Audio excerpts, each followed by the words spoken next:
Hello and welcome to Irish Eyes on Wrestling, Week 9, Part 2. I'm Car Sherlock, at Car Sherlock on Twitter. I'm Chris Sherlock, at Chris Sherlock 93 on Twitter.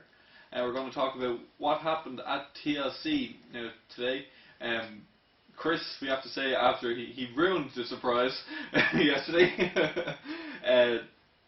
Chris got the most correct answers. Chris got 5 correct predictions, while me, Si and Georgie all got 4 correct. So the leaderboard now looks at, I'm on top with 13, Si has 11, and Chris and Georgie both have 10. You're catching up. But the first match was the pre-show match, and that was the Santa's Little Helper Divas Over the Top Battle Royal for the #1 contender shot for the Divas title. And Naomi won. Yeah, to be honest, no one would ever have guessed Naomi simply because, no.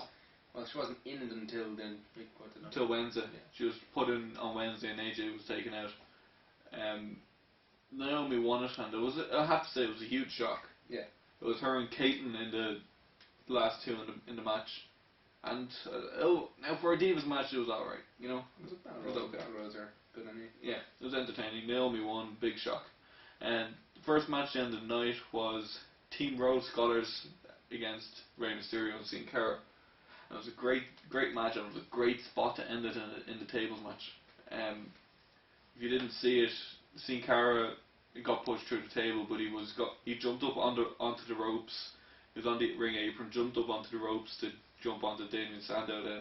As he jumped on the ropes, about to jump off, and Cody Rhodes pushed him, and he just goes flying back and lands through one table. He was meant to go through 2, and it looks like he damaged himself there, but he was already hurt beforehand with his knee. You could see when he hurt his knee during the match. Yeah. But it was a decent match, #1 contendership for the tag titles, and I was very, very glad that Rose Scholars beat Sin Cara and Rey Mysterio. It was entertaining. It was a good match. The next match tonight was the Divas Championship match. It's Eve and Naomi. It was a terrible match. Eve won. It was terrible. Eve's still champion. Yeah, we can move on from that. Right. Next we had The Miz. Well, first we had 3MB coming out from Miz TV with The Miz, and 3MB started doing their shtick with The Miz until he got out of the ring and started giving abuse to the Spanish announce team, which brought Ricardo Rodriguez out, and 3MB started beating up Ricardo Rodriguez, which then Alberto Del Rio came out and attacked 3MB, beat the three of them up. That led to a match being announced. That happened earlier on the night, and that led to this match, the 6-man tag between The Miz, Del Rio, and surprise guests against 3MB. And the surprise guest happened to be Brooklyn Brawler. I was not impressed. I nearly turned it off, to be honest, because I knew exactly what we were going to get. A couple of tags, bit of The Miz and Del Rio beating on 3MB attacking for maybe 2 or 3 minutes until Brooklyn Brawler comes in and wins. It's basically what happened, and I wasn't happy about it at all. Yeah. I was happy. The next match then one of the matches then was the US title match. It was Antonio Cesaro against R-Truth. And again, we have another superb showing by Antonio Cesaro. Yeah, such a talented superstar. Yeah. One of the best in the business at the minute. Oh, by far. And you could see R-Truth hurt his knee during the match as well. Yeah. And if you see the pictures on Twitter, he posted them on Twitter, and you could see the damage his knee took during the match. Basically, his knee ruptured, and you could stop. That was just disgusting. In the picture, you can nearly see bone. It No. was a horrible knee injury. Don't look at it. Do look at it. Look at it with curiosity, then you'll never not be able to unlook at it. Yeah. It's pretty nasty and gruesome. Yeah, true. All of us bar Georgie predicted Cesaro to defend. Georgie thought R-Truth would take the title away. But Silly lady. Silly. It was never going to happen. Cesaro can never be beaten by an American for the US title. Next match tonight was the Intercontinental Championship. Kofi Kingston and Wade Barrett. Yeah. I thought myself Barrett would take this. You didn't, obviously. I didn't. You obviously didn't, but I thought Barrett would take this. Barrett's here for bigger and better. He is, but what? I mean, the world title picture is a bit less cluttered now, but still heel as champion. He's not going to go against Big Show. The Royal Rumble could happen. He might go in there, but then we'd miss him in the Elimination Chamber. Sure. I don't know. I'd like. Well, anyway, Kofi won, and it was an impressive thing. He reversed the bullhammer and hit the Trouble in Paradise to win. It was a decent match. The next match, though, was the match of the night. It was an amazing match. The Shield against Team Hell No and Ryback in the first ever TLC match, in which he won by pinfall or submission. The high spots in this match were made. The match started off, they didn't even get into the ring, and they were attacking each other. Beating the hell out of each other. Ryback took the triple powerbomb during the match through the Spanish announce table. The three facts of life guarantee that happen: taxes, death, and the Spanish announce table being destroyed. Indeed. Ryback got put through that and he was out for a good portion of the match. One of the best things I seen in the match was the way the Shield set up the ladder, or set up the table. They put the table on the top rope, and they stood on the table and done two of them stood on the table and done a double suplex off the top ropes, off the table on the top ropes to Daniel Bryan. It was an unbelievable spot. Then they tried on Kane, but Kane just pushed them off, gave a choke slam to one of them off the top of the table. But the biggest bump of the night, and it was one of the biggest bumps I've ever seen, it was Seth Rollins going up I think it was the 20-foot ladder, and Ryback follows him and just throws him off the ladder, and he goes through 6 tables, bangs his head off the edge of one table, and it looked like he was in serious pain.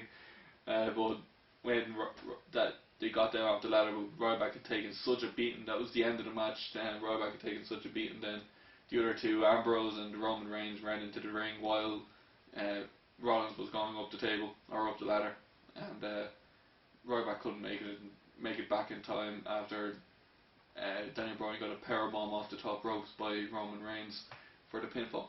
Ryback just couldn't make it back in time. So look, Ryback still looked strong. He was still standing at the end of the match. Just a bit slow. Yeah, no, he was still standing at the end of the match. So Ryback looks strong, even though it's his 3rd pay-per-view loss in a row, and the Shield win, so they don't look weak. Yeah. So it was good booking, and there wasn't a screwy finish, which we all thought. Kane and Daniel Bryan fighting, and although no, you thought Kane and Daniel Bryan and you thought Hell No and Ryback would win. Yeah, simply because Ryback didn't expect a 3rd consecutive pay-per-view loss. True. But no screwy finish. Unlike the next match of the night, the World Heavyweight Championship match. That wasn't a screwy finish. Big Show. He pinned him cleanly. He pinned him with his chair. It was a giant chair. Bigger than picking Rey Mysterio. Stupid. No, I didn't like it, but it wasn't a screwy finish. Stupid. If you want to talk about a screwy finish, we talk about the main event. But this wasn't a screwy finish. It was stupid. It was a gimmicky finish. It wasn't a screwy finish. No, Big Show gets this massive chair, the biggest steel chair you've ever seen, and just whack Sheamus in the back once with it. And there was a bit of shock and awe that Sheamus didn't kick out. Everyone expected Sheamus to kick out from it because it was kind of like, what the hell? It kind of ended. Chiz with a scratch. It ended. It was kind of anticlimactic, to be honest. Like, he kicked out of the knockout punch during the match and all. But I don't know. It didn't seem right in losing like that. But it wasn't a screwy finish. But it's another clean win for Big Show over Sheamus. That's 3 pay-per-views in a row now that Big Show has beaten Sheamus. But we mentioned it there a minute ago. The screwy finish, the main event. John Cena, Dolph Ziggler for the Money in the Bank World Heavyweight title contract. Yeah. Just an interesting statistic in John Cena's career. He's now been in, I think it's 109 pay-per-views, and he has main evented 58. This is ridiculous. Yeah. It's an incredible statistic, really. It is unbelievable. But that just means that in his 10 years, it's been 11 pay-per-views he hasn't been a part of. Yeah. And will ever due to injury. Yeah. This is ridiculous. I know, yeah, no, I agree. They don't know what, that's just ridiculous. they don't know what to do without John Cena. Yeah. It's incredible. But the match itself, it was good. It was a slower paced Dolph Ziggler match, but what you expect. John Cena doesn't usually have that fast paced matches. John Cena isn't capable of fast paced matches. And we had seen John Cena try the Cena Carana. It was awful. Botched it big time. It was a horror. The Cena Carana. There's no Hashtag Cena Carana. There's no other word for it because you can't call it Hurricane Rana because that was too bodgy for Hurricane Rana. So you have to call it Cena Carana. And Dolph Ziggler did save it a bit with his athleticism and just flipped himself and went through the table. But you know, it was good. I predicted it. I said it before on our prediction show that AJ would come down and screw Cena out of it, be it by accident or on purpose. It turned out to be on purpose. She just came down after Vicky originally came down to stop John Cena winning, and AJ came down and stopped that happening. And then AJ skipping around the ladder while John Cena went to climb up, and she pushed him off. Then a super kick by Dolph Ziggler to John Cena, and he goes up and climbs up the ladder and wins. I'm just delighted that he won in any way. Yeah, if not, I would have lost all confidence in WWE. Stop doing this show, stop watching WWE, and just giving up on it entirely. Yeah, well, a lot of people had the same reaction. Nobody wanted Dolph Ziggler to lose, really, except the Cena fans. You know. Don't count. Yeah, I'm talking to you all Cena fans. Your opinion doesn't matter. But no, I mean, Cena fans obviously they wanted John Cena to win, but for the good of the WWE, for the good of wrestling business, full stop, John Cena had to lose. Yeah. Because it just would have been unfair. Would have been the same old stuff to again the guy and again. who has scraped and scratched his way over to the top, 6 years to get somewhere. He's finally up there in the main event. He is a main event wrestler. Yeah, and seeing to be given this other opportunity like this is just ridiculous. And I have to say, he said it on Raw, and I was very happy about it. He was doing Miz TV, and he said, "Hey, like my shirt," or was it on SmackDown? I'm not sure. It was, "Hey, like my shirt says, I stole the show." And your girlfriend. And his girlfriend. I marked out a bit. I have to say, it was nice for him to bring that in. But all in all, TLC was entertaining. It was good. I was a bit shocked there was no title changes, and we were basically left in the exact same position as if R-Truth didn't get injured at the pay-per-view.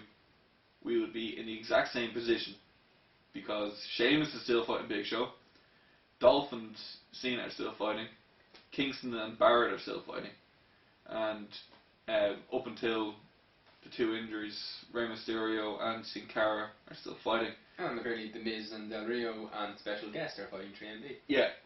So we're basically in the exact same position as before TLC to now. Nothing has changed at all whatsoever. Except now that we have the Big E teaming up with, or being the bodyguard for Dolph Ziggler and AJ Lee. Yeah. Well, it was a good one. I'd probably give it a 6 out of 10. 7 out of 10 if I'm being generous. I was just happy with the AJ heel turn because it's turned into a good storyline so far. I'm happy about it. And the Shield winning, that match was 10 out of 10. That should have won match of the year. We'll talk about that on the Slammies tomorrow. One more thing, something that just occurred to me. Yesterday's show we spoke about bodyguards and trying to think of themselves our previous bodyguards. Ezekiel Jackson was the Brian Kendrick's bodyguard.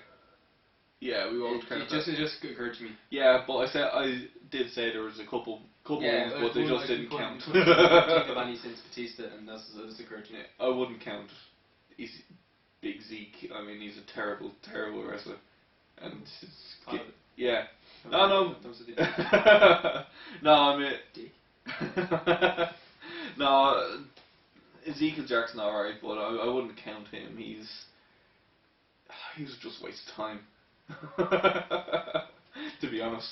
If you want to say Luke Gallows, he was kind of In a sense, he was like a bodyguard to CM Punk. If he was a bodyguard to CM Punk, he would have won a match when he was teaming up with CM Punk. Same as when Brodus Clay was Alberto Del Rio's bodyguard. He got squashed all the time. A bodyguard needs to be there to win, protect the guy, not be there and stop him getting beat. You know. That's the end of the show today. It was a good TLC pay-per-view. We'll be back tomorrow and we'll be doing our own Sammys and we'll be talking about the Sammys, what WWE done, the sham of the Sammys. I'm Car Sherlock at Car Sherlock on Twitter. I'm Chris Sherlock at Chris Sherlock 93 on Twitter. Slán.